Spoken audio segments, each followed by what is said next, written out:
I grew up in a little town in Illinois. It's just off of Interstate 80. Really, it's just about 4 hills past the border from Iowa, past the Mississippi River. In this little town, I like to think about it as a lot like Garrison Keillor's Lake Wobegon, only without the lake. In this little town, instead of a lake, we've got corn. We've got an ocean of corn. And every once in a while I go back just to watch the waves flow over that ocean of corn.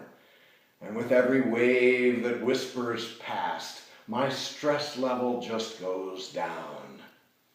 I went back not too long ago. I stopped by the one bank in town.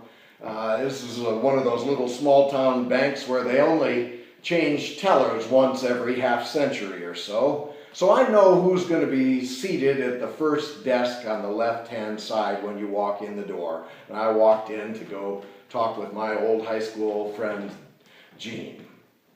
Now, Jean was, she was homecoming queen, prom queen, class president, head cheerleader, and valedictorian in the same year. Everybody knows that Jean is the nicest person in town. So I went in, we had a great time, we're reminiscing, we're laughing and cutting up and talking about old times. It was just a wonderful time, and all of a sudden I mentioned something ever so lightly political, and all of a sudden, Jean, she lowers her voice, she looks around furtively to see if anyone's watching, she leans in close and she whispers, "I just can't talk about that. I just can't talk about anything political. Anymore, it seems that people get so angry."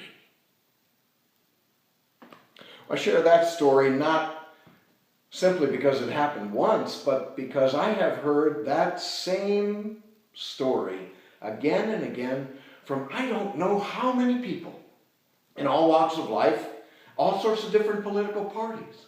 It seems that anymore we just can't talk with one another because we get so angry. In this kind of culture, in this kind of context, I'd like to reintroduce an idea that is crucial for us to understand.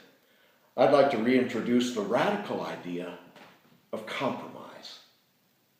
Compromise, radical, because it is so basic to who we are.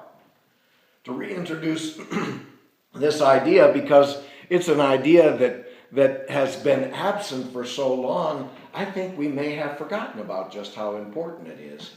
When you hear compromise mentioned anymore, people act as if it was a character flaw, a defect, a vice to be avoided at all costs, instead of recognizing it for what it is, a virtue at the heart and soul of American democracy.